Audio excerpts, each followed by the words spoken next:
Então vamos lá. Panton Pater Polemos, a guerra é pai e rainha de todas as coisas. Estamos de volta ao Polemoscast, o podcast do grupo de pesquisa Polemos da Universidade Federal de Uberlândia. E nós, depois de férias, de um retiro, nós estamos de volta aqui. Meu nome é Flávio e hoje, caro ouvinte, nós vamos falar de um tema que é sociedades alternativas. Mas antes, vamos passar as apresentações. Hoje temos um convidado mais que ilustre aqui para a gente retomar esse nosso encontro aqui filosófico, que é o professor Felipe Almeida, professor adjunto de Filosofia do Direito da Universidade Federal do Rio de Janeiro, é doutor em Direito pela Faculdade de Direito da Universidade Federal de Minas Gerais. Professor Felipe, muito obrigado por estar aqui conosco, é uma Eu que felicidade. agradeço. Muito bom. O professor Felipe esteve conosco em um encontro interno e nos encantou com as suas falas. A gente já teve acesso a 2 textos dele que são inéditos, né? Então a gente se sente muito privilegiado. Então, muito obrigado, professor Felipe. Bom, o agradecimento é todo meu, é uma honra participar. Já ouvi alguns encontros, né, do Polemos, acompanho com muito entusiasmo o trabalho de vocês. Aliás, assisti inclusive a entrevista com o professor Carlos Fábio, então, para mim é uma honra enorme estar aqui. Muito bom. Vamos agora, caro ouvinte, lembrar o nosso momento de amor aqui do Polemoscast. Com a palavra, Mateus, o amante do saber absoluto. Pô, João, aí perdeu a graça, né? Porque sou eu que falo. Olá, amantes do saber absoluto. É, fazia tempo, né? Tô até um pouco envergonhado, assim, né? Diante do professor Felipe. É, quem eu me sinto honrado, né? Enfim, é muito bom estar de volta, né? Uma alegria enorme. E é isso. Bom, agora vamos para uma hierarquia aqui, né? Temos um já graduado no nosso grupo aqui. Diga lá, Homero. Fala pessoal, matando as saudades aqui, depois de quase um ano, né, sem gravar.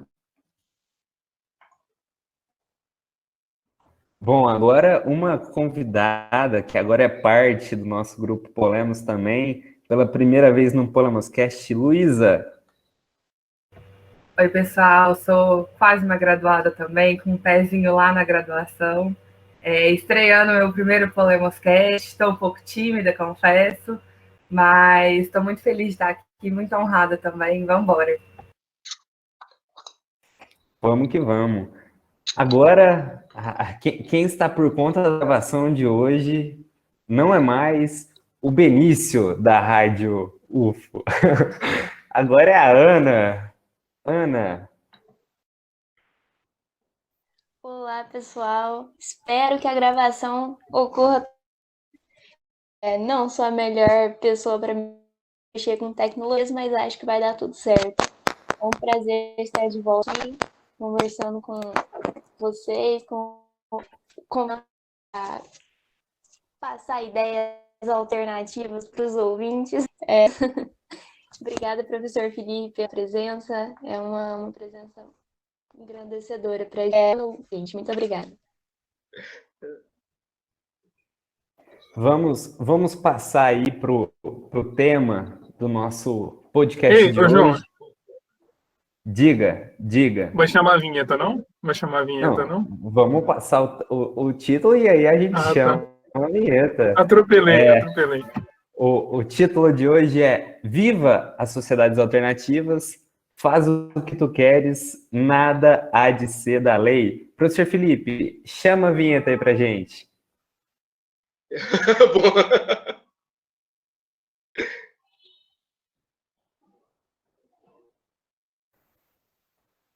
Professor, pode mandar um toca-vinheta que depois o Matheus bota aí. Beleza, bom, toca a vinheta.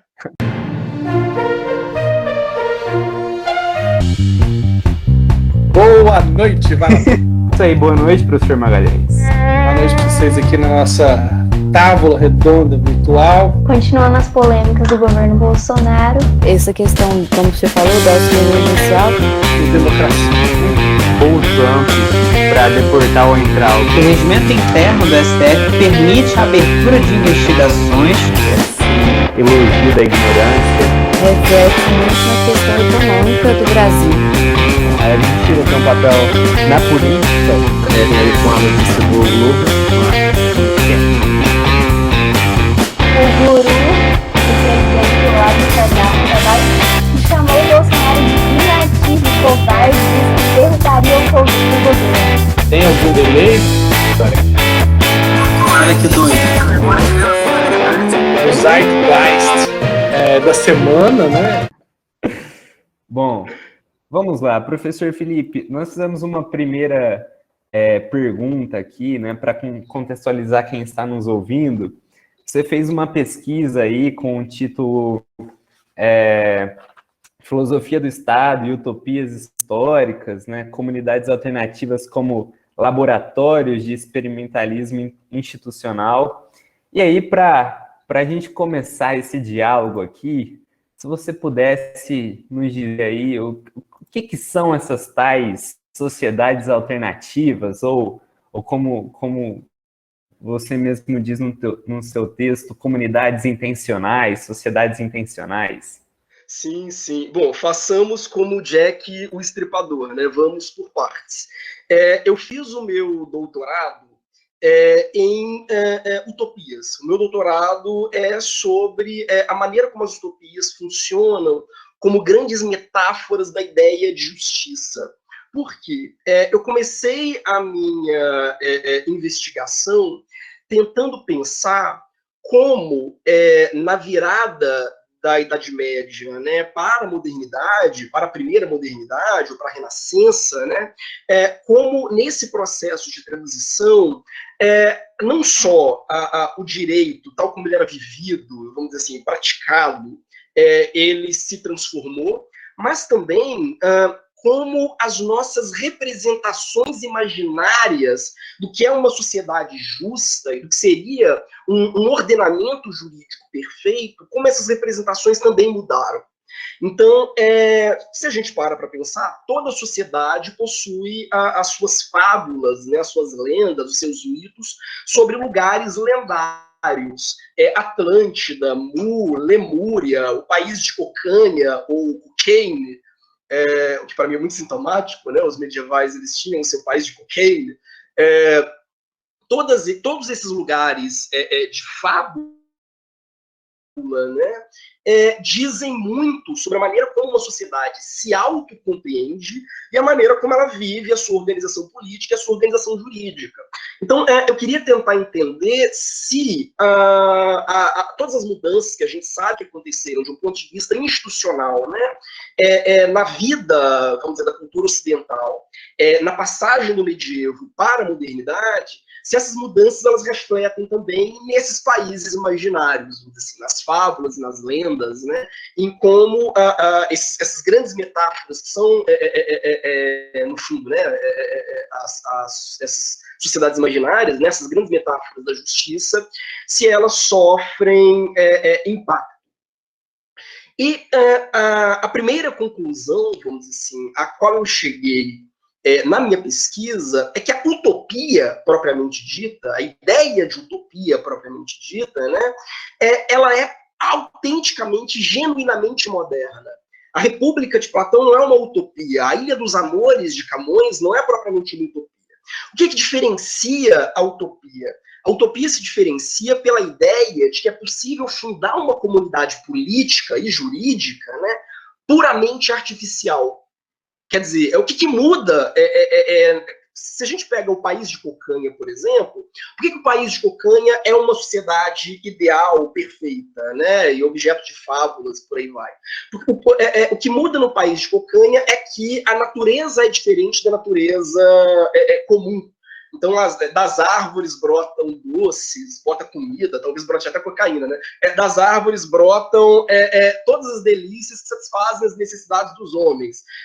Se vocês pegam, por exemplo, vamos dizer, o paraíso terrestre, as inúmeras lendas sobre o paraíso terrestre, o país dos hiperbóreos, né?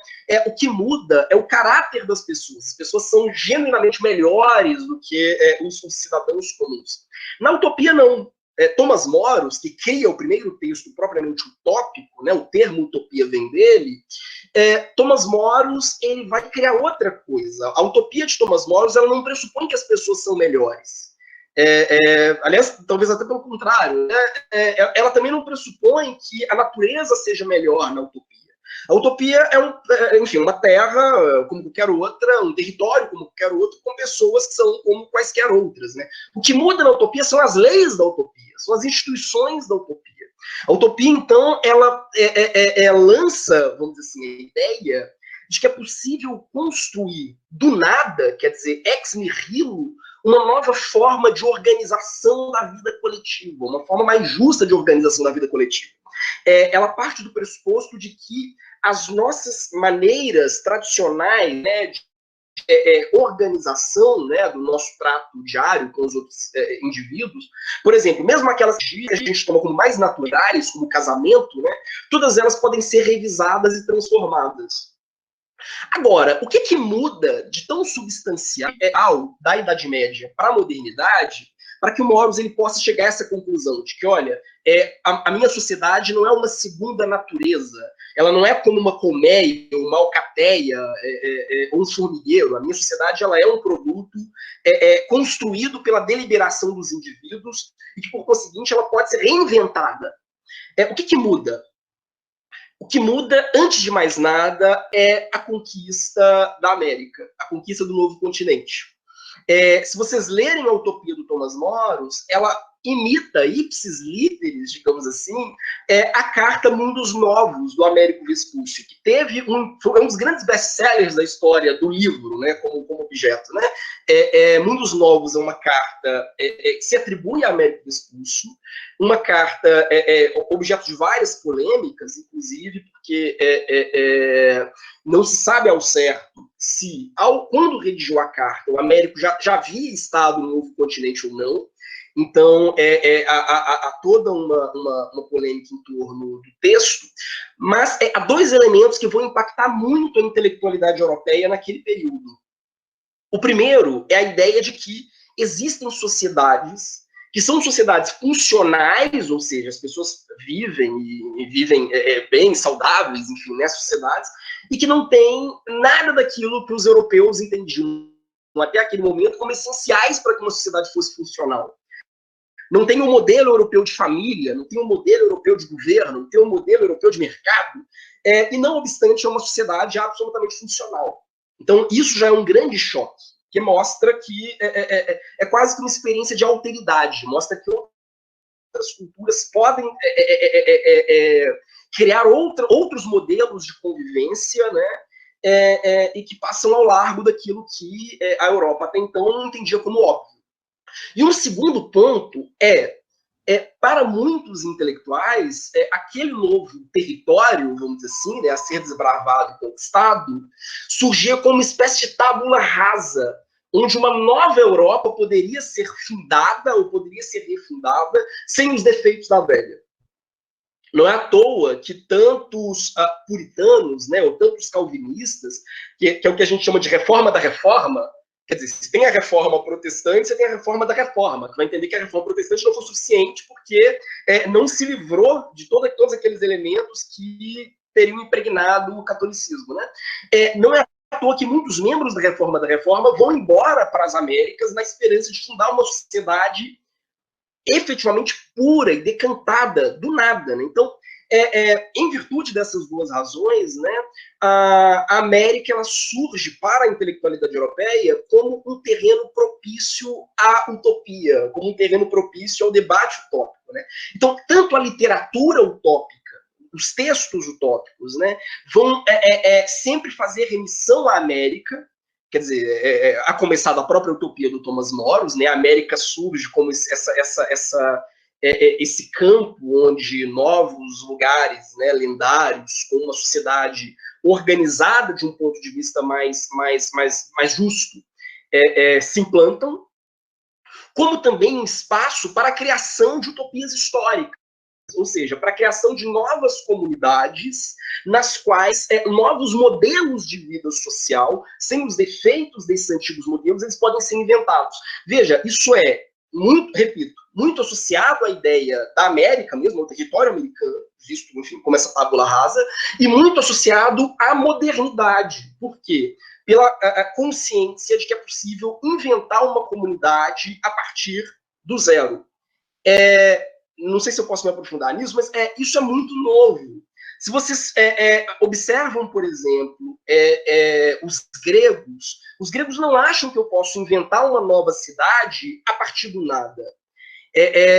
Até porque uma nova... Quer dizer, toda cidade, no fundo, é uma espécie de construção orgânica, ela não é fruto de uma decisão política, ela é uma construção orgânica que surge naturalmente pela vontade dos deuses, enfim. Então eu não posso simplesmente, acordei hoje, vamos levar umas 100 pessoas e fundar uma nova vila. Isso não existe para a mentalidade grega. Você precisa, inclusive, de uma série de rituais, porque eu gosto de brincar o seguinte, estava até comentando isso no meu grupo de pesquisa ontem, né? Você pega os atenienses, por exemplo, durante muito tempo os atenienses acreditavam que eles eram autóctones, que é literalmente tipo, autoctonos, né? São aquelas pessoas que brotaram da terra. Eles acreditavam que os ancestrais deles tinham brotado naquele solo. Então eles têm um vínculo umbilical com aquele solo. Eu sou esse solo é parte de mim.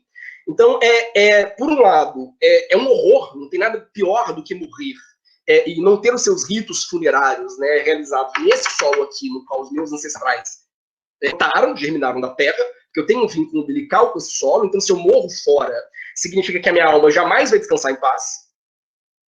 E por outro lado, eu não posso permitir que um estrangeiro implante a sua morada, né, a sua casa no meu território. Isso é uma profanação. É por isso que Aristóteles não podia comprar um imóvel, digamos assim, no solo de Atenas. Porque, ora, os ancestrais de Aristóteles não brotaram desse solo. Então, eu estaria ofendendo os meus ancestrais se eu permitisse que um estrangeiro não só habitasse aqui, mas comprasse um território aqui, pudesse ser enterrado aqui, enterrado não, mas, enfim, os ritos funerários dele fossem realizados aqui. Então, isso é muito característico, não só da Grécia Antiga, mas de todo o Ocidente ao longo da Antiguidade e da Idade Média. Não é à toa, aliás, eu gosto de brincar também, né? Por que o Vlad Tepes, né, o Conde Drácula, precisa andar sempre com um torrão de terra do seu próprio solo? Que, em tese, quer dizer, o Conde Drácula é um morto-vivo. Ele precisa do solo da Romênia, da terra dele, onde, em tese, ele morreu, para que ele consiga, enfim. Isso é muito curioso, como essas lendas nos acompanham. Na modernidade, não. Eu crio uma comunidade, eu posso criar uma comunidade por um fruto de decisão, por um fruto de intenção pura. E então, ao longo de toda a história, né, das Américas, a gente vai ver brotarem aqui várias comunidades intencionais, várias comunidades criadas, enfim, puramente, enfim, por meio da imaginação e da decisão política. Um grande exemplo é a República Guarani, quer dizer, as missões jesuíticas são, em certo sentido, um espelho disso, né? É a ideia de que eu vou construir uma comunidade nova, uma comunidade mais autenticamente cristã do que as comunidades europeias, nesse novo mundo que me serve como uma espécie de tábula rasa. Gente, estou falando demais, né? Desculpa. Que isso, professor, tá sendo muito, não só muito frutífera a sua fala, mas como muito divertida também, os exemplos. Professor... mas eu vi que eu ainda não cheguei, né, na verdade, a minha pesquisa propriamente no pós-doutorado, né? Só agora que eu me dei conta. Bom, mas, então vou fechar rapidinho. Depois que eu terminei a minha tese, que é sobre essa relação, né, especificamente, sobre essa concepção totalmente moderna de uma comunidade que pode ser criada a partir do zero, ela pode ser criada exclusivamente por meio da vontade humana e pode ser reinventada, por conseguinte, de acordo com como as pessoas melhor entenderem, né? Depois disso, eu fui para a UFSC, para a Universidade Federal de Santa Catarina, para desenvolver o meu pós-doutorado sobre o desenvolvimento mesmo dessa literatura utópica ao longo do século XVII e XVIII. Então, primeiro, quer dizer, na minha tese, eu estudei o nascimento dessa ideia de utopia mesmo no século XVI, e eu tentei seguir no meu pós-doc, né, o desenvolvimento disso, o desenrolar disso no século XVII e XVIII, e o que isso tem a dizer, inclusive, sobre a relação da Europa com a América. Né? A UFSC é um espaço onde se estuda muito, desde priscas eras, né, e sobretudo pelo exemplo de alguns professores notáveis, como o Antônio Carlos Folkmer, né, se pesquisa muito pluralismo jurídico, ou seja, a ideia de que, além do direito estatal, existem comunidades, como comunidades quilombolas, por exemplo, comunidades indígenas, favelas, existem comunidades nas quais se produz um direito que é paralelo ao direito oficial do Estado. Então, ele sempre tem notícia, vamos dizer assim, dessas diferentes sociedades. Né? Enfim, estão sempre em diálogo com essas diferentes sociedades. Como vocês sabem, como vocês devem saber, a Ilha da Magia, Florianópolis, é também a terra do bicho grilo. Quer dizer, muitos hippies brasileiros vão ou para Trancoso ou para Floripa, né? Assim como para o Planalto Central. São 3 locais no Brasil que têm uma certa predileção dentro do imaginário hippie no Brasil. Então tem muito hippie em Floripa e muitas comunidades alternativas que trazem um pouco esse ideário de que é possível fugir da Babilônia, ou seja, da nossa sociedade burguesa, de mercado comum, reinventando pela força da vontade uma nova forma de sociabilidade coletiva. E uma dessas comunidades alternativas é justamente o Vale da Utopia, que fica na ilha de Florianópolis, né, ou na chamada Ilha de Santa Catarina. E um amigo, o professor Diego Nunes, que deu aula na UFO, né, me trouxe um dia uma notícia que foi para mim uma espécie de choque, que era justamente a de uma criança que morreu de fome, porque os pais eram... eu não vou dizer que eles eram veganos, porque isso não é veganismo, é outra coisa, é algum tipo de absurdo. Os pais, eles entendiam que a criança ela não poderia ser acostumada a consumir proteína animal, então ela não foi amamentada, ela era criada com leite de coco. Em poucas semanas ela faleceu. Isso me chocou, antes de mais nada, porque mostra como muitas dessas comunidades elas funcionam como uma espécie de bolhas, né? Elas acabam criando uma bolha, inclusive se distanciando, inclusive, desses debates políticos. Ela não tem uma conexão real com o debate vegano. Essa é outra coisa. Vocês percebem?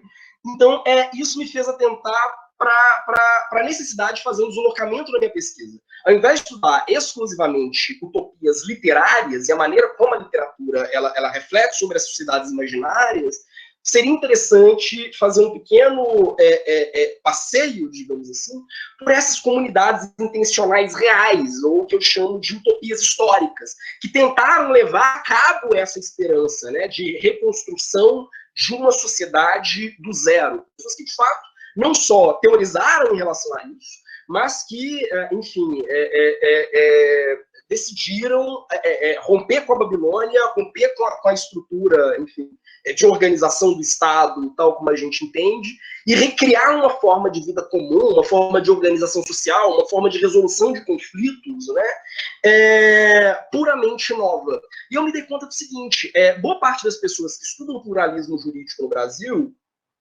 estudam comunidades que elas não são propriamente intencionais, elas são comunidades que surgem, de certa forma, espontaneamente.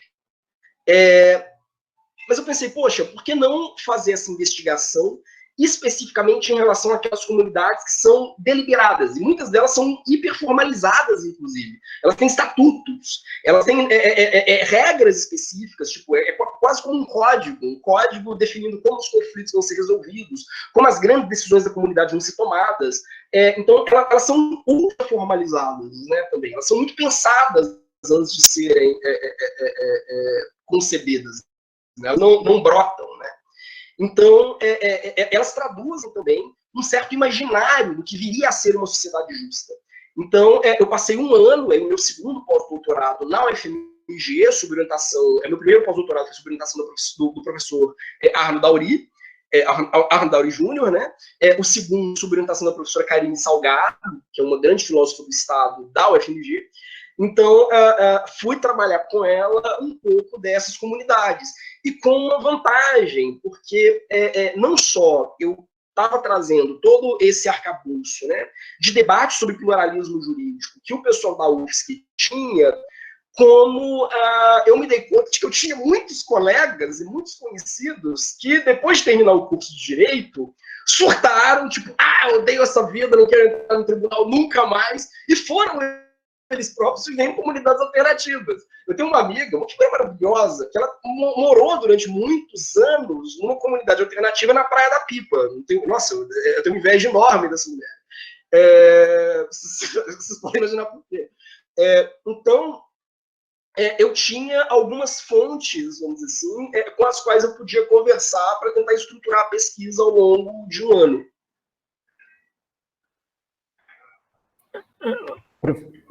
Diga lá, Matheusinho.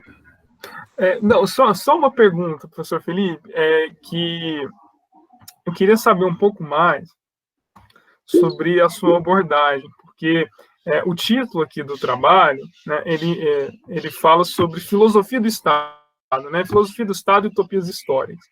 Então, eu queria saber, porque, assim, aparentemente, né, quando você fala que vai estudar essas sociedades alternativas, né, me parece, a primeira impressão que dá é que você vai fazer um trabalho sociólogo, antropológico, assim, né? Eu queria saber como que, na verdade, se dá essa abordagem, porque, né, se trata de uma filosofia do Estado, como que, enfim, quais são as diferenças, né, por uma abordagem sociológica ou antropológica, etc. Bom, perfeito. Eu entendo o seguinte, né, o que caracteriza uma pesquisa filosófica? A pesquisa filosófica ela é sempre valorativa. Quer dizer, o foco da pesquisa filosófica é o debate sobre valor, né? Justiça, bem comum, verdade.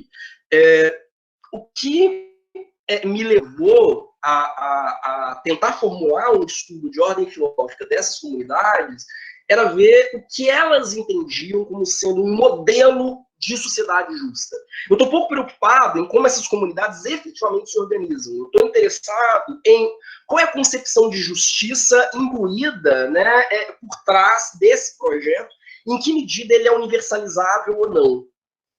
Porque eu entendo o seguinte, muitas dessas comunidades se autoconcebem como berçários, quer dizer, berçários de uma forma global, né, berçários de uma revisão global da vida social.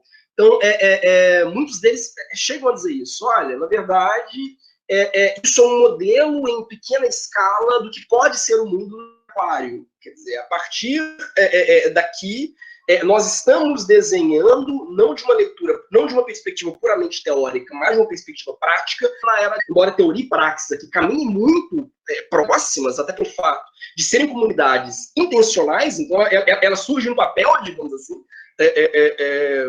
juntam um grupo de pessoas, as pessoas desenham um modelo de sociedade perfeita, né, de como eles vão se articular e tentam implementar esse projeto, né, de uma forma concreta. Muitos deles veem isso como um modelo universalizável de justiça, um modelo que pode ser implementado como um projeto para os estados vindouros, né, ao longo do tempo.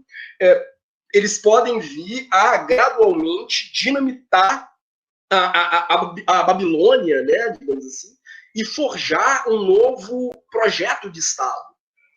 Então, a bem da verdade, eu estudei os estatutos dessas comunidades, os relatos dos meus colegas e as minhas visitas, por aí vai, da mesma forma como eu estudaria um texto literário do Tomás Moros.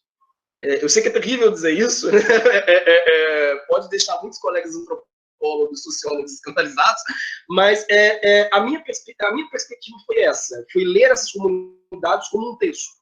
Ou da mesma forma como eu leria, enfim, ler essas comunidades, também elas, como grandes metáforas de uma ideia de justiça, ou de diferentes ideias de justiça, né? Comunidades também. Professor, quando você falou sua primeira, vamos assim dizer, motivação, que foi essa notícia que o professor Diego Nunes te trouxe, lendo o texto, me causou um pouco assim, eu falei assim, vou trazer um pouco de polêmica para o nosso podcast, que é a questão da criança que morreu porque não ingeria proteína animal, né? Acabou falecendo por desnutrição. E o que a gente tem é um dado que eu peguei de 2017, né? Que em média 15 pessoas morrem por desnutrição no Brasil por dia. Então, assim, como que a gente pode relacionar assim esse vamos dizer assim, esse pulo do gato que te levou a pensar as comunidades alternativas? Ele foi mais é sintomático o problema que está nas comunidades alternativas, ou é uma triste exceção, assim, vamos dizer? Na verdade, eu entendo que os problemas das comunidades alternativas não giram em torno, vamos dizer assim, da desnutrição ou da fome. Até porque o que eu me dei conta, pelo menos nas comunidades que eu investiguei, e isso eu acho que é um ponto curioso, é que elas estão cada vez mais... bom, eu sei que eu vou ser cancelado depois de dizer isso, pelo menos pelos meus colegas que pertencem a essas comunidades, mas elas estão cada vez mais aburguesadas. Isso é que é verdade. O que me chama a atenção, e a meu ver, isso ilustra, inclusive, uma tese do Slavoj Žižek, que é a capacidade do capitalismo de absorver as suas oposições. Quer dizer, como o sistema capitalista, na verdade, é capaz de mercantilizar a própria crítica ao capitalismo. Um grande exemplo é a discussão hoje sobre pink money e black money, quer dizer, movimentos que poderiam ser absolutamente subversivos. Quer dizer, para quem não sabe, sou preto e gay, e sempre tive um diálogo muito grande com tanto o movimento gay quanto o movimento, tanto o movimento LGBTQI+, quanto o movimento negro. E me choca como boa parte das elites intelectuais que falam, em tese, né, em nome desses movimentos, embora nem devessem se arvorar nesse papel, né, como boa parte dessas pessoas, elas acabam sendo absorvidas pela lógica de mercado e substituindo uma proposta que poderia ser autenticamente transgressora por um projeto de inclusão. Isso é um ponto que acompanha o meu trabalho de forma geral. Assim, eu vou dar um exemplo simples, que hoje, vivemos num dos países que mais matam travestis e transexuais no mundo. No mundo! Talvez o país que mais mata travestis e transexuais. Qual é a grande pauta hoje de boa parte dos intelectuais que se arvoram no papel de falar em nome do movimento LGBTQI+? Casar, ter filhos, adotar e entrar para o exército. É uma pauta burguesa. Quer dizer, é uma pauta nitidamente burguesa. Por que eu estou dizendo isso? Então, você esvazia a potencialidade efetivamente subversiva, quer dizer, gente, eu me casei, mas eu realmente acho que ao invés de... Nós temos prioridades maiores, inclusive uma prioridade que, a meu ver, é central, que é de subverter o próprio direito de família. Eu não quero entrar para o direito de família, eu quero destruir o direito de família. Eu quero que, quer dizer, as relações afetivas elas não sejam reguladas dentro de um parâmetro que é puramente patrimonial. Isso é utopia. Veja, o que me chama a atenção é como essas comunidades alternativas elas foram, ao longo do tempo, absorvidas pela mesma lógica. Eu recebi um e-mail ontem,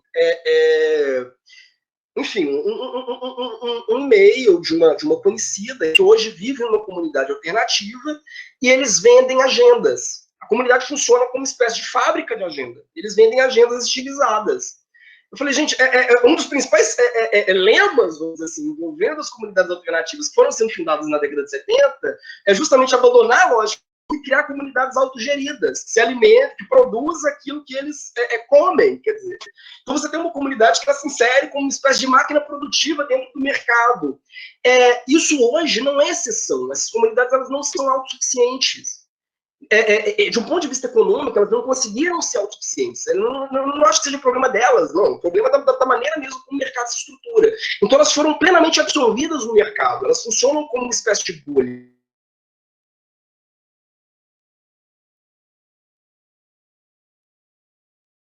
Contra esse sistema exploratório que destrói o meio ambiente, que cria relações de poder que são profundamente desniveladas e por aí vai. Mas eu estou nessa pequena bolha que, na verdade, funciona como uma grande engrenagem de tudo aquilo que eu critico. Uma das comunidades que eu investiguei, e isso me espantou muito, era composta por juízes, médicos, engenheiros de São Paulo e de Campinas. A comunidade ficava entre uma e outra. Tem até uma dissertação muito interessante de uma pesquisadora sobre essa comunidade, mas curiosamente uma dissertação bastante elogiosa, não consigo entender por quê. Eram juízes, médicos, promotores que viviam na comunidade e iam para os seus respectivos empregos ao longo da semana. Então, quer dizer, vira uma espécie de resort, de eco-resort, para aqueles. As entrevistas que ela faz, né, com os membros dessa comunidade são muito sintomáticas. Tem um juiz, quem me conhece sabe que eu não tenho lá um grande apreço pela magistratura, né? Se tem um juiz dizendo, não, eu gosto de vir aqui porque a gente sente que está trabalhando contra o sistema opressor. Gente, ele está na profissão errada, então, que é a profissão que mais atua em prol do sistema opressor. Quer dizer, não, aqui a gente tem a sensação de que estamos vivendo na contracorrente. Eles têm empregados. Se chama comunidade alternativa, mas eles têm caseiros, eles têm domésticas. Então, você tem é claro, não é a situação de todas as comunidades. Há comunidades que são realmente comunidades que têm um compromisso maior com o projeto de permacultura, mas a possibilidade dessas comunidades sobreviverem a longo prazo, sem de alguma forma ingressar no mercado, seja para vender bugigangas, seja para oferecer cursos para a comunidade externa, a possibilidade dessas comunidades sobreviverem a longo prazo hoje é irrisória, porque elas foram muito rapidamente absorvidas pelo sistema. Então, isso me chama a atenção. Quer dizer, há uma discussão mais ampla e que, a meu ver, ela depõe, inclusive, contra o pluralismo jurídico. Eu sei que é terrível dizer isso, mas, assim, pensando de um ponto de vista mais abstrato. Por quê? Quando, na década de 60, 70 e 80, se falava, por exemplo, em direito achado na rua, ou se falava em pluralismo jurídico, o que se tinha em mente?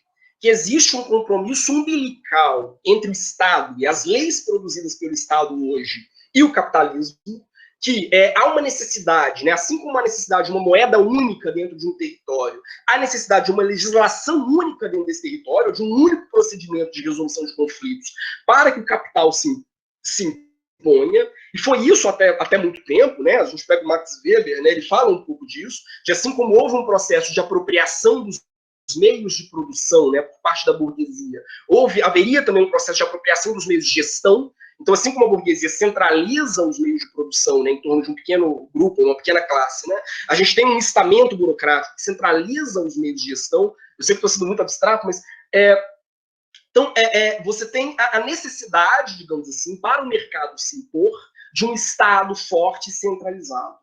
Já não é mais assim. Quer dizer, hoje o capital lida muito bem com a pluralidade de formas de organização. Ele não precisa de um Estado centralizado. Aliás, é até mais fácil, né, dentro desse sistema randômico que a gente vive, que eu tenho uma pluralidade de pequenas comunidades e cada uma tem a sua própria forma de juridicidade, de organização social. Então, o que há, assim, aí de um ponto de vista ainda bastante abstrato, é que hoje, quem mais patrocina, por exemplo, formas alternativas de resolução de conflitos, mediação, arbitragem, por aí vai, não é gente pobre, é gente rica. Isso deixou de ser subversivo. Na década de 70 era muito subversivo falar de arbitragem, ou quando Boaventura de Souza Santos fala de Passárgada, né, a favela que ele investiga, para mostrar que, como aquelas pessoas, né, sem ter acesso à justiça formal, criam seus próprios mecanismos de justiça, isso podia ser subversivo na década de 70. Hoje, infelizmente, não é. Hoje, o mercado lida muito bem com isso. Ele lida muito bem com a ideia de que as pessoas elas não precisam recorrer ao poder judiciário formal, elas não precisam estar sujeitas ao Estado, tal como a gente entende, elas podem viver em pequenas bolhas, pequenas comunidades intencionais, pequenas ecovilas. Isso não é, hoje, de fato, uma ameaça autêntica ao sistema de mercado. Pelo contrário, é a própria lógica do sistema de mercado. Fui muito abstrato, não sei se eu estou viajando na maionese, mas é porque é um tema que me intriga tanto que eu acabo não me dando conta, assim, de que até que ponto pode ser chato para as outras pessoas. Não, Imagina, foi muito esclarecedor, na real. Ixi, acho que eu travei. Vocês estão me ouvindo? Sim, Luísa. Sim. Professor, minha pergunta, que talvez eu possa ser cancelada por incitar essa pergunta, mas qual é a diferença, então, de uma comunidade de uma ecovila para um condomínio fechado que se propõe a ser mais ecológico, ter uma hortinha ali e etc. Qual é a diferença substancial entre eles? Olha, agora eu corro isso de ser cancelado, porque hoje, nenhuma. Havia uma diferença substancial, havia uma diferença de projeto. Você pega os textos sobre contracultura e comunidades alternativas na década de 70, há uma esperança real, uma esperança muito efetiva, né? É só a gente assistir o Wild Wild Country, né? A série documental da Netflix. Você tinha uma esperança muito concreta de que aquilo podia ser o berço de uma nova forma de vida para toda a humanidade, que a humanidade ela ia entender que ao invés de relações verticalizadas, né, eu posso pensar numa sociedade horizontalizada, em que as decisões elas vão ser tomadas por consenso, vão ser decisões consensuais, em que os indivíduos, isso que eu acho muito importante, eles se vejam refletidos, eles se vejam identificados no sistema normativo que os rege. Se a gente para pensar, e isso é um ponto muito caro, por exemplo, aos Critical Legal Studies, que é um movimento teórico que eu gosto muito de pesquisar. O que os Critical Legal Studies dizem? Olha, no mundo moderno, a gente vive meio como um aprendiz de feiticeiro. Você pega as grandes teorias contratualistas, todas elas vão dizer, olha, a nossa sociedade é o produto de um pacto entre os indivíduos. Então, no fundo, quer dizer, todos nós somos os artífices, né? Somos os arquitetos da sociedade onde nós vivemos. Mas, por um lado, é como se a sociedade, depois que ela foi construída, ela se autonomiza. Por isso a questão do aprendiz de feiticeiro, né? Assim como as vassouras do aprendiz de feiticeiro ganham vida e começam a trabalhar contrariamente a ele, né? A gente tem uma sociedade que ela ganha vida e começa a atuar contra nós, né? Talvez o grande exemplo hoje, que é algo que ainda hoje me deixa absolutamente estarrecido, é saber que hoje, na Bolsa de Valores, boa parte das decisões de para onde vai o meu dinheiro, sei lá, eu decidi investir num fundo de pensão. Quem decide para qual empresa vai o meu dinheiro, se ele vai para uma empresa, enfim, socialmente consciente, ambientalmente consciente, ou se ele vai para uma fábrica de armas, quem decide para onde vai o meu dinheiro não é nem o corretor da bolsa. Quem decide para onde vai o meu dinheiro é um programa de computador. Quer dizer, tem um programa de computador que ele próprio faz a leitura da movimentação do mercado e aplica automaticamente. Quer dizer, é o aprendiz de feiticeiro. A gente vive num mundo onde o Deus mercado que o gere, né, ele é como o Moloch, ele funciona independentemente até dos seus operadores. Quer dizer, o grande ideal hoje, né, do mercado financeiro é criar um sistema que não precise do corretor propriamente tomando decisões pelos acionistas ou pelos investidores, né? O próprio sistema vai fazer uma leitura de mercado e vai aplicar o seu dinheiro. Então, hoje de manhã, talvez, quer dizer, meu dinheiro no fundo de pensão pode estar indo para patrocinar um grupo terrorista, pode estar indo patrocinar uma fábrica de arma ou uma empresa que financia, enfim, a produção de cocaína. Eu não sei, e na verdade nem os próprios corretores vão saber, porque na verdade, quer dizer, o sistema é totalmente randômico. Isso é o auge da alienação. Naquela sociedade, vejam, na sociedade moderna, que é aquela que mais defende o projeto, né, ou mais defende a perspectiva de que a nossa sociedade não é criada pelos deuses, não é criada por forças ocultas, ela é criada pela vontade dos próprios seres humanos. Na sociedade em que a gente tem, né, uma ênfase muito contundente na teoria contratualista, na ideia de que somos nós, né, é a nossa decisão que concebe a maneira como essa sociedade se organiza, é a sociedade mais alienada, no sentido de que nós não temos controle nenhum sobre o básico, até sobre como o que deve ser produzido, o que não deve ser produzido, o que deve receber dinheiro, o que não deve. Nem isso, quer dizer, é de fato objeto de controle. E já não é há muito tempo. Então, a perspectiva das comunidades alternativas é justamente resgatar isso, ou seja, resgatar a ideia de que, quer dizer, os institutos, as leis, as grandes decisões que regem a vida são tomadas por mim, quer dizer, elas são tomadas coletivamente. Esse é um espírito muito interessante. Quer dizer, há uma frase, eu não me lembro, salvo engano, é do Ernest Bloch, que é um grande teórico marxista das utopias, né? O Bloch ele vai dizer que a utopia é um ensino para o desejo, quer dizer, a utopia ela me ensina a desejar, né? E mais do que isso, ela me ensina a reconhecer o mundo à minha volta como um produto do meu desejo, né? E não simplesmente como algo que me foi imposto, ou como algo que foi decidido de cima. Qual que é mas assim, qual é a grande cilada das utopias hoje? Ou melhor, qual a grande cilada das comunidades intencionais, das comunidades alternativas, né, hoje? É que, no fundo, elas dão uma falsa ilusão de interatividade. Ou é aquilo que o Mark Fisher, um autor que foi recentemente traduzido para o Brasil por um grande amigo, Vitor Marx, professor da Universidade Federal do ABC, aliás, depois procurem, uma pessoa que valeria a pena estar aqui também. O Vitor Marx, quer dizer, o Mark Fisher, né, ele cria um conceito que é o de interpassividade, que é a sensação de que eu estou atuando, é a sensação de que eu estou interagindo, é a sensação de que eu sou uma pessoa engajada, mas que só serve para aliviar a minha culpa moral, ela não tem impacto real nenhum no sistema.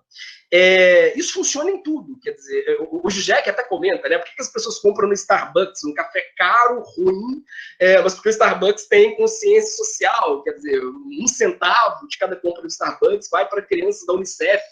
Então, a grande mercadoria do capitalismo hoje não é o produto, é a ideologia. Quer dizer, o capitalismo vende ideologia em estado puro.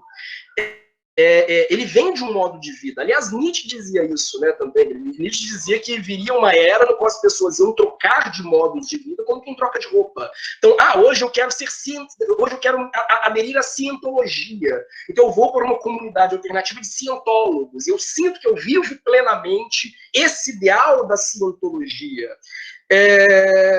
Sei lá, um Tom Cruise da vida, né? Agora, essa sensação, ela não é de fato subversiva, ela casa perfeitamente bem com a manutenção do sistema tal como ele está.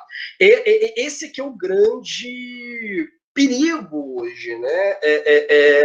Se a gente pega hoje as ecovilas, elas são geridas por administradores de empresas mesmo, elas têm um sistema de administração de empresas. Ela visa lucro, quer dizer, para se manter sustentável. Algumas cobram taxas dos seus moradores e outras precisam, e veja, é quase um imperativo, não é que elas sequer tenham essa decisão, né, de entrar ou não, elas precisam entrar no mercado de alguma forma, porque elas não conseguem ser autossustentáveis. Só isso já a meu ver, já mostra, enfim, que elas operam como uma espécie de grande mercado de ideologia. Não, é como se eu decidisse, não quero ir para esse condomínio, porque esse condomínio é um condomínio trotskista. Eu vou para outro condomínio, que é um condomínio stalinista. Mas ambos os condomínios funcionam dentro de um grande mega sistema, que é o sistema capitalista, que adora isso. Quer dizer, ele convive muito bem com isso. Esse que é o problema. Professor Felipe, agora eu gostaria de... Acho que a Ana tem uma pergunta também, né? E se o Homero tiver alguma pergunta... Bom, eu queria fazer uma pergunta bem rapidinha aqui. Professor, achei assim, brilhante tudo que você disse, é realmente muito interessante esse tema. E algo que a gente não está tão acostumado a ouvir, a estudar. E tanto no seu texto, quanto na série da Netflix que você indicou, a gente percebe que ali no início tem um sentimento muito bom nessa utopia, de que é realmente uma fuga dessa institucionalização do Estado, da sociedade. E no seu você fala que a sociedade não dá espaço para o desejo, né? Então, que essas sociedades alternativas seriam um lugar onde as pessoas poderiam desejar e colocar seus desejos na prática. Então, uma coisa que me deixou muito curiosa foi qual foi o seu sentimento durante essa pesquisa.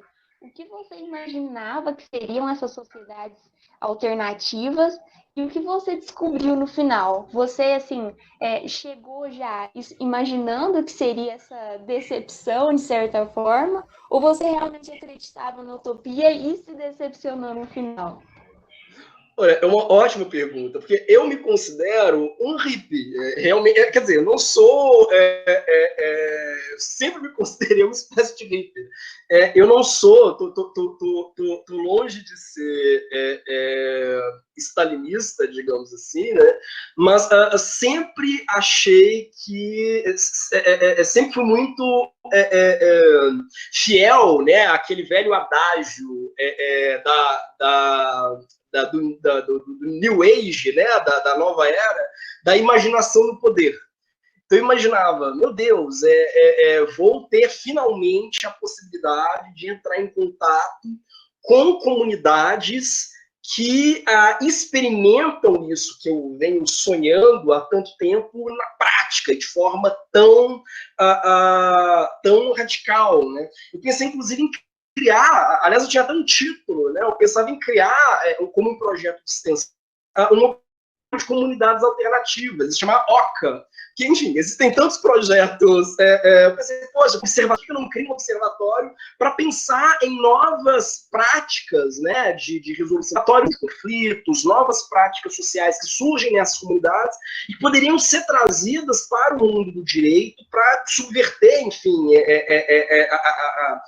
as nossas estruturas institucionais formais, né?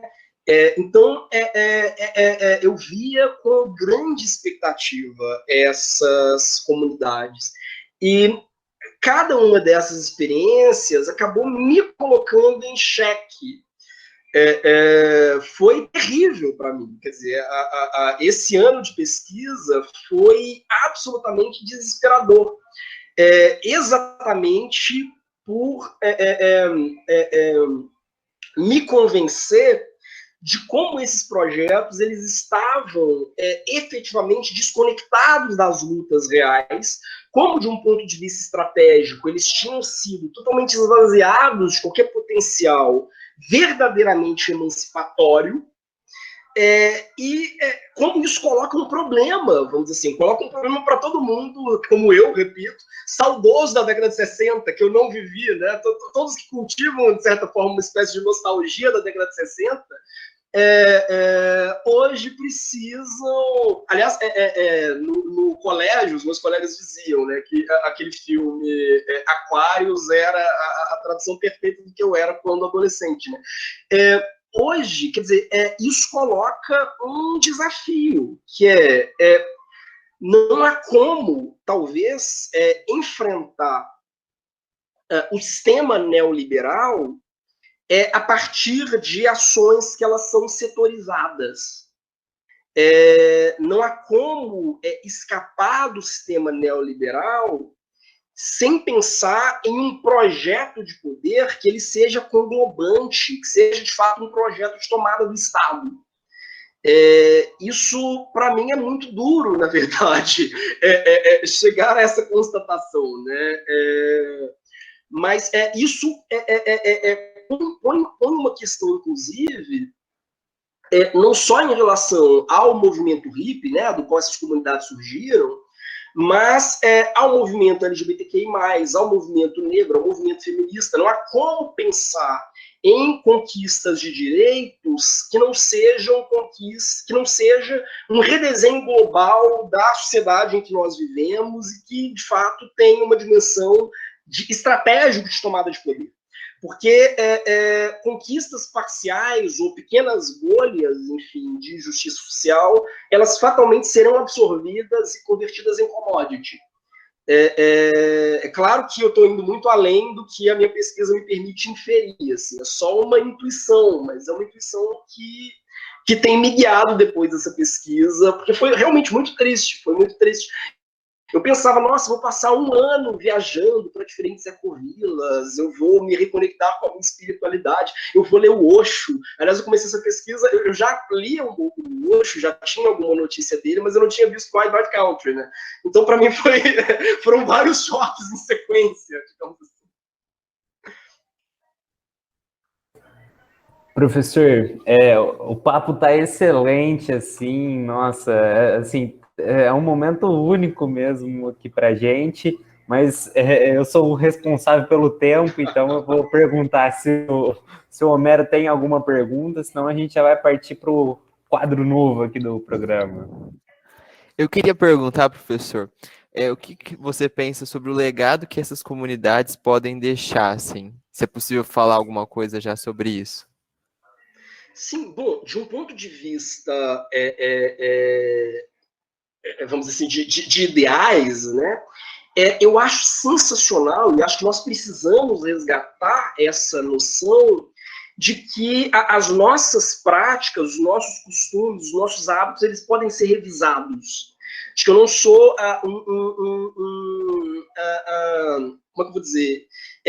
Que eu não sou um refém do mundo tal como ele está desenhado. Se a gente pode até não parecer, mas se a gente pega alguns autores que são clássicos dentro do neoliberalismo, é o caso, por exemplo, do Hayek ou do Friedman, o que eles vão dizer? Eles vão dizer que existe aquela dimensão que é da nossa vida social, né? Aquela dimensão que é natural, as nossas reações naturais, enfim, biológico, digamos assim. Existe aquela dimensão que ela é puramente convencional, ela é fruto de decisão política, e existe uma dimensão que eles chamam de espontânea, que são aquelas decisões que, embora elas não sejam propriamente naturais, mas num processo de seleção natural ao longo da história, uma seleção natural de modos de vida, elas acabaram prevalecendo porque são as melhores, ou as mais apropriadas. Por exemplo, o sistema de mercado, a família nuclear, tudo isso, então, seria inevitável. E o que eles vão dizer? Isso está muito claro em Hayek, muito claro em Friedman, que o direito serve, antes de mais nada, para preservar essa dimensão espontânea. Quer dizer, o direito ele nunca pode trabalhar contra a dimensão espontânea da vida humana, da sociabilidade humana. Daí porque o direito ele não pode pensar contra o mercado, ou contra, enfim. É por isso, inclusive, que muitos desses autores vão dizer que uma sociedade feliz não é necessariamente uma sociedade mais democrática. Por quê? Uma sociedade no qual as pessoas se sintam legitimadas, né, a revisar todas as suas instituições, todos os seus hábitos, todos os seus costumes, na leitura deles, uma sociedade que ela vai caminhar na contramão da evolução humana, vamos dizer assim. É uma sociedade que ela vai acabar privilegiando determinados costumes e formas de vida que eles não são os mais fecundos, aqueles que não garantem a sobrevida da sociedade, né? Isso, há todo um discurso de darwinismo social por trás disso também, mas que não faz sentido entrar aqui. Mas, então, isso está muito impregnado no nosso debate jurídico. Hoje, pode até não parecer, mas está. Embora muitos dos nossos colegas juristas, né, digam que superaram o direito natural, mas eles substituíram o direito natural por outra coisa, que é, na verdade, uma versão de darwinismo social que entende que nós estamos no melhor modelo possível de organização da vida social, que não é possível debater as estruturas profundas da nossa vida coletiva e que nos basta, que o máximo que nós podemos fazer é nos contentar com aquilo que nós temos e aparar as arestas, quer dizer, mitigar os efeitos perversos da nossa sociedade para os grupos mais vulneráveis. É muito triste, mas se a gente parar para pensar, a nossa, tanto a direita institucional quanto a esquerda institucional hoje, se reduzem a isso. Há um filme do Silvio Tendler, que eu amo, chamado Utopia e Barbárie, que ele resgata, né, a frase da Rosa Luxemburgo, né, socialismo ou barbárie, e também entra em diálogo com o Cornelius Castoriadis e alguns autores em torno do movimento socialismo e barbárie. E ele vai entrevistando várias figuras notórias, por exemplo, na luta contra a ditadura no Brasil. Ele entrevista a Dilma, por exemplo, né? Entrevista várias figuras emblemáticas da luta, da resistência política contra a ditadura. E ele pergunta, e para vocês o que é utopia hoje? E todos eles vão dizer, não, utopia não existe mais. A nossa sociedade ela é o que é, e o que a gente precisa fazer é criar medidas pontuais para incluir os grupos mais vulneráveis dentro da sociedade. Um exemplo é o deslocamento que as esquerdas fazem, né? Sobretudo depois da queda do Muro de Berlim, né? Elas deixam de debater um modelo de justiça social e equidade, né, radical, e convertem isso num debate sobre combate à pobreza. Então, basta que...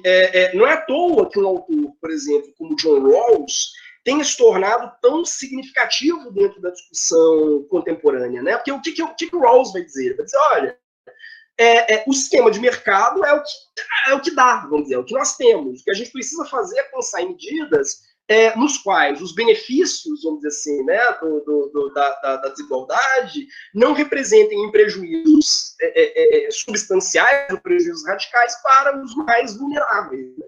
Então, eu crio um sistema que não gira mais, eu crio uma discussão que ela já não gira mais em torno de um grande projeto transformador, ela se concentra em aceitar, vamos dizer assim, o status quo, tal como ele se impõe a nós, e pensar em questões absolutamente pontuais.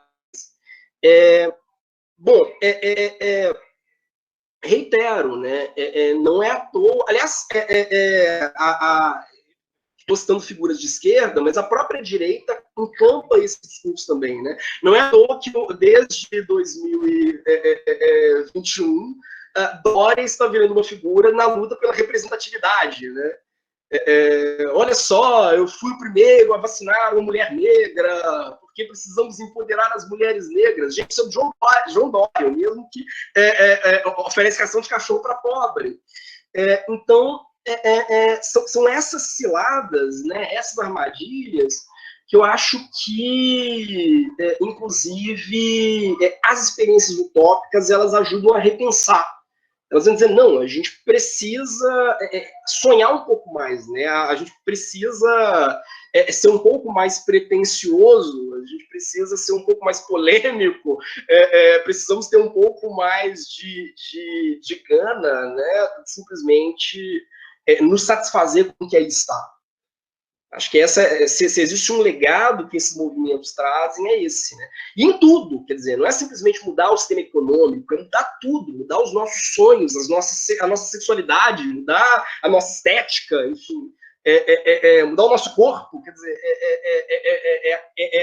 essa esperança, digamos, de que é possível fundar, de fato, um novo ser humano do zero, digamos, a partir dos nossos sonhos, dos nossos delírios. Isso eu acho que esse tipo de ousadia, ela nunca é demais, assim. Isso, enfim.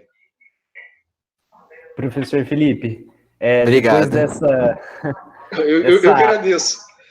Essa aula aqui, a gente fica até curioso como são seus métodos de estudo, de leitura, para conseguir agregar tanto conhecimento assim, ao explicar o que você falou aqui para a gente hoje. Então, o Polemionscast agora está com um quadro novo, que é o Fala Que Eu Estudo. E se você puder indicar aí, nome pelo professor Magalhães aí, nome indicado pelo professor Magalhães, puder indicar dicas aí, métodos de leitura, de estudo, para a gente enquanto estudante aí, né, eterno estudante, aprimorar. Diga lá, professor. Gente, eu sou a pior pessoa para dizer isso, porque eu sou um leitor onívoro, assim, eu leio absolutamente tudo. Há uma passagem do Verdade Tropical, do Caetano Veloso, em que ele diz isso, ele diz que a gente precisa consumir tudo, ler tudo, ouvir tudo, aquilo que é importante o corpo retém, e aquilo que é ruim sai na urina. Ele diz literalmente isso, quer dizer, aquilo que seu corpo não retém sai na urina. Eu acho que quanto mais... aliás, há também uma experiência, salvo engano, que o Gianni Rato conta, que eu acho que é muito útil. Ele falava para o Gianni Rato, diretor, né? Ele é diretor de teatro, ele falava para os atores lerem os textos que eles estavam lendo o mais rápido possível. Pega esse texto e lê em voz alta o mais rápido possível. Aquelas passagens ou aqueles textos que te obrigam a parar e meditar é porque eles são bons. Aquele texto que você, em uma sentada, lê ele todo correndo e nada te prende atenção, é porque ele é ruim, ele não merecia uma leitura mais detida. Então, a minha visão do estudo é sempre muito orgânica, né? Eu acho que o seu próprio corpo, digamos assim, ele dita, ele te dá indicativos do que é bom ou não. Se você está lendo um negócio e demanda, assim, é muito chato, demanda muito esforço, e você não consegue absorver nada, pode ter certeza que provavelmente não é saudável. É claro que tem coisas que tem autores e autores. Né? Por exemplo, eu vou dar um exemplo bobo, mas eu nunca consegui assistir ET, o Extraterrestre. Toda vez que eu tento assistir ET, o Extraterrestre, eu durmo. Tiro e queda, assim, tem um efeito soporífero em mim. Começo a assistir ET, o Extraterrestre, eu durmo. Durante muito tempo eu achava que o problema era meu. Eu falava, gente, todo mundo ama ET, o Extraterrestre. Como é que eu nunca consegui assistir esse filme até o final? Aí eu cheguei à conclusão de que não, assim, é um filme que não foi feito para mim. Assim, isso, para mim, é uma regra, assim. Não se force a ler coisas que, enfim, que o seu organismo visivelmente rejeita. Uma outra coisa, a gente vive nas humanidades um fetiche, que é um fetiche por autores da moda. Houve um momento, quando eu estava na graduação, que o autor da moda era Habermas. Então todo mundo lia Habermas. Eles achavam que era absolutamente substancial que você lesse. Se você não lê Habermas, você não compreendeu o mundo. Então, como assim você ousa fazer um trabalho sobre direito constitucional sem citar Habermas? Aliás, quem esteve nos seminários hegelianos há 2 semanas sabe o que eu estou falando. Como você se atreve a não ler Habermas no mundo contemporâneo? Há 10 anos atrás, esse autor aqui no Brasil era Foucault. Então todo mundo fazia trabalho, você podia fazer um trabalho sobre qualquer coisa, você tinha que citar Foucault. Gente, desculpa, Foucault é um autor que é muito interessante em vários aspectos, mas, por exemplo, quando ele foi escrever a História da Sexualidade, que é um texto, né, o primeiro volume de História da Sexualidade, que é um texto sobre os gregos, para onde ele foi? Ele foi para Berkeley. Quer dizer, o cara não foi para Grécia, ele não foi para Atenas, ele foi para Berkeley. Isso, para mim, já é muito sintomático, né? Antes de Foucault, no Brasil, era Althusser. As pessoas só liam. Houve um momento em que, assim, o programa de pós-graduação em filosofia na UFMG, por exemplo, era um programa inteiro, quase girando em torno de Althusser.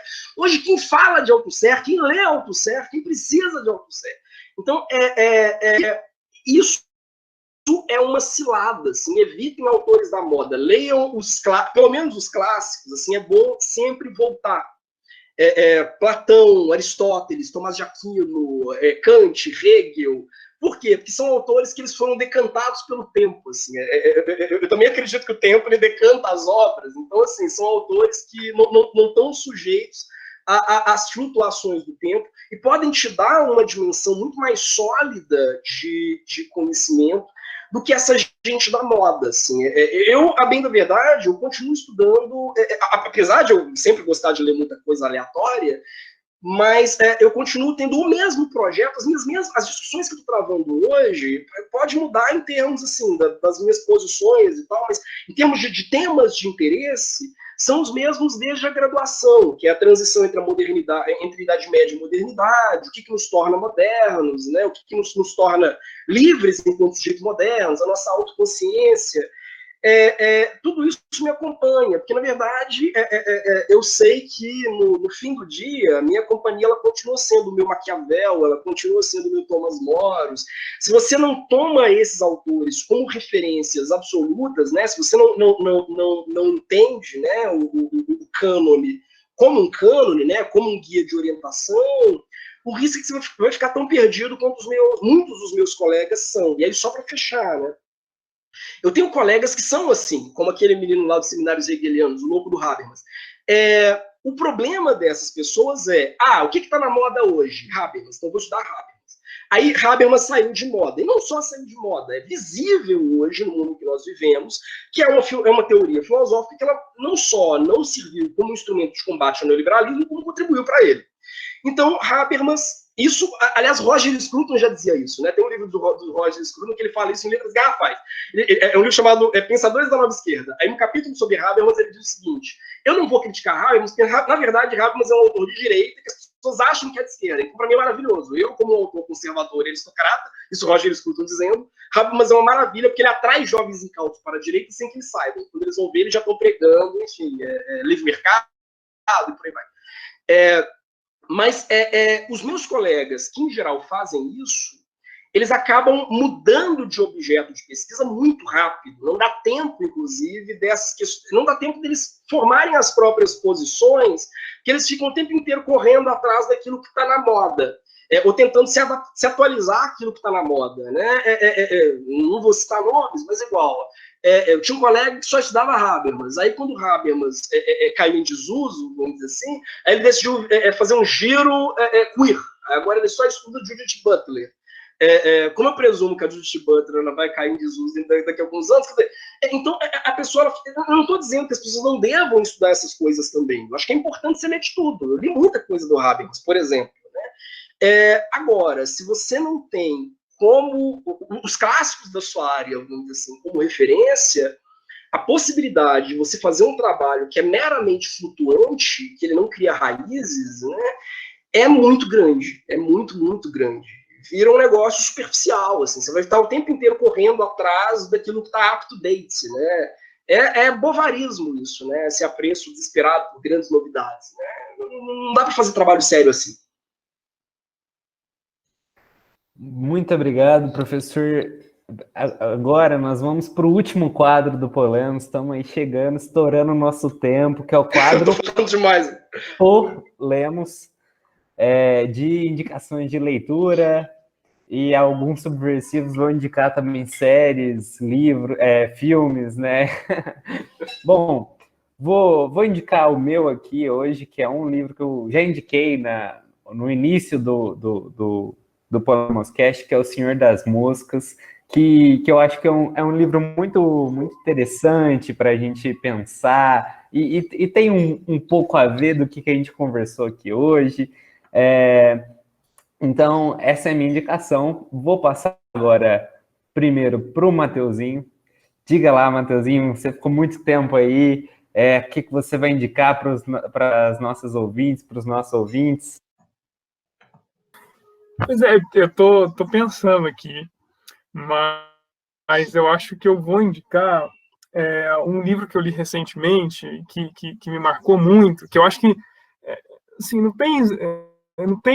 não é exatamente uma comunidade alternativa que ele retrata, mas é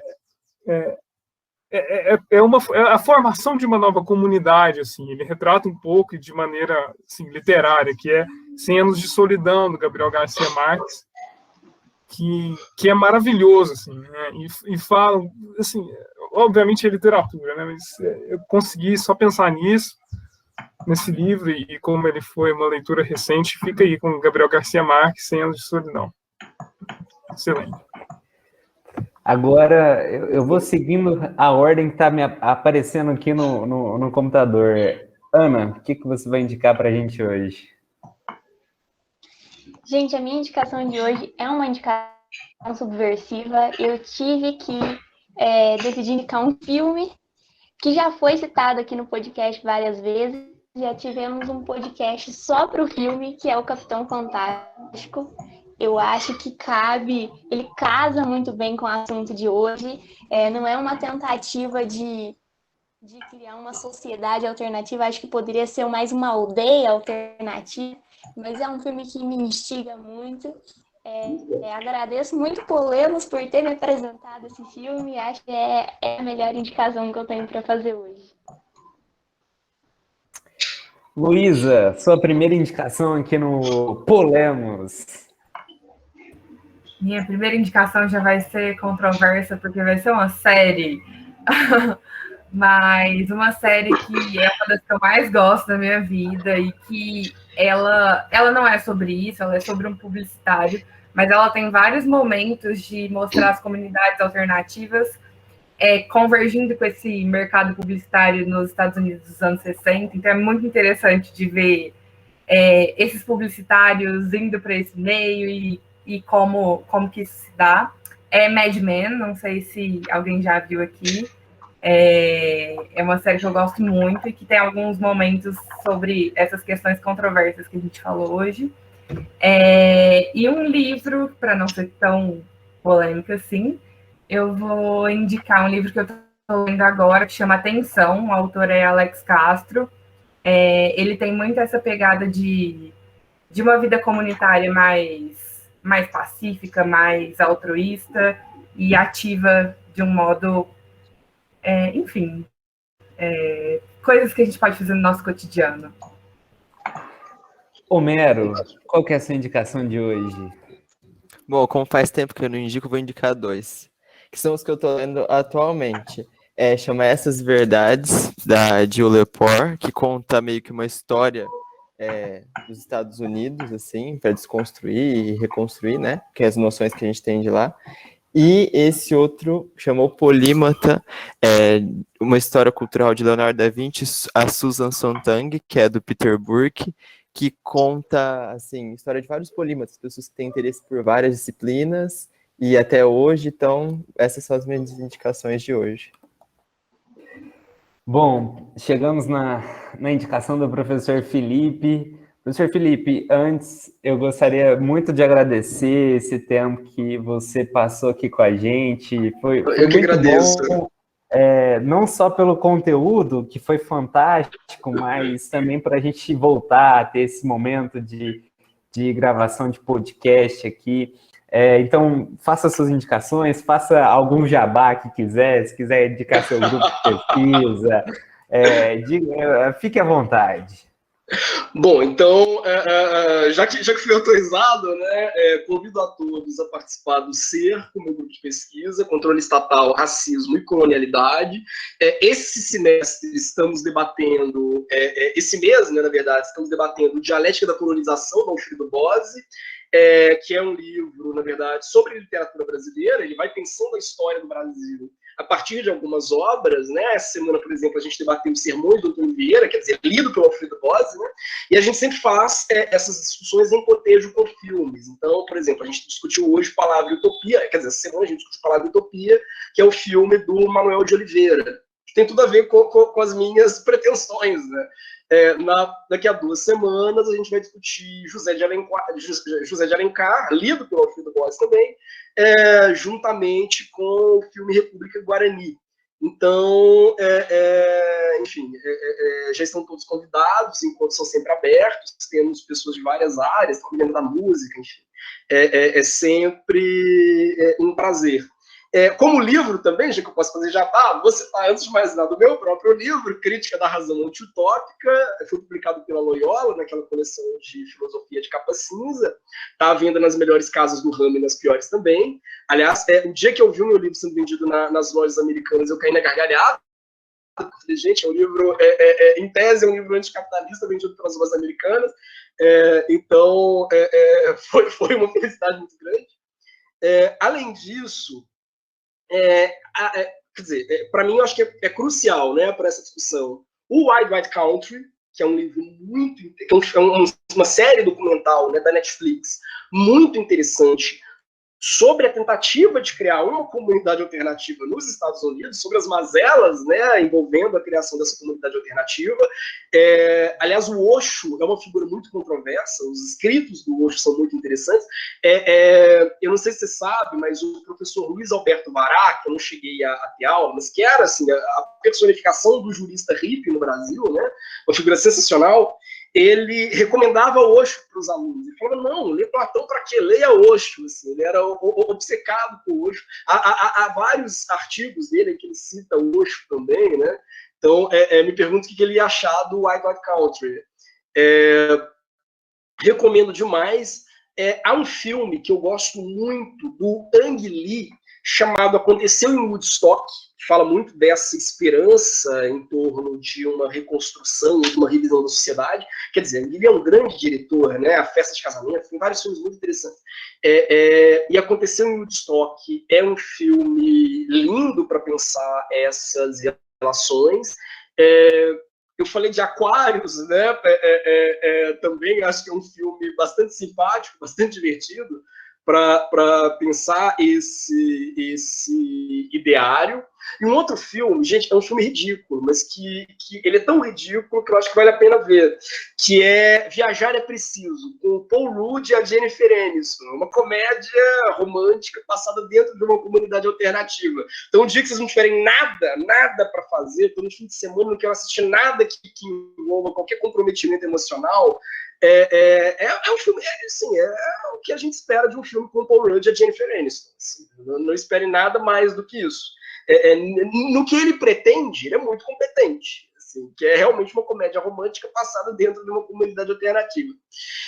Um outro livro que eu acho que vale a pena citar é o Personas Sexuais, da Camille Paglia. Camille Paglia é uma autora que há muito tempo vem falando, as pessoas aqui não percebem, que a gente tem uma facilidade muito, como é que eu vou dizer, a gente tem uma facilidade muito grande para catalogar as pessoas ou para etiquetar as pessoas. Então, embora Camille Paglia seja do Partido Democrata, tenha apoiado sempre as candidaturas minoritárias no Partido Democrata, inclusive, quer dizer, ela apoiou Bernie Sanders durante muito tempo, mas as pessoas taxam na testa dela a ideia de que louca republicana. Então, a gente não ouve, em geral, o que ela diz. Ela dizia que o Donald Trump ia vencer da Hillary Clinton muito antes da Hillary começar a competir. Então, só isso, acho que é uma pessoa que é muito sensível. Uma das intelectuais mais brilhantes da contemporaneidade, se não há mais. E no Personas Sexuais, ela diz uma coisa que eu acho muito curiosa. Ela vai dizer o seguinte: olha, as pessoas que de fato abraçaram o espírito da década de 60... os meus colegas, isso ela dizendo, né, os meus colegas que abraçaram o espírito da década de 60 estão todos mortos. A maioria morreu em confronto com a polícia, morreu de overdose, enfim, sobretudo em virtude do uso do LSD, que era um instrumento de expansão da consciência, morreram de doenças sexualmente transmissíveis, sobretudo depois do holocausto provocado pela AIDS na década de 80, e ela tem um artigo que eu acho maravilhoso, em que ela vai contando a relação dela, não nesse livro, em outro livro, mas é um artigo que eu acho maravilhoso, ela vai contando a relação dela com seus 5 colegas mais próximos na graduação.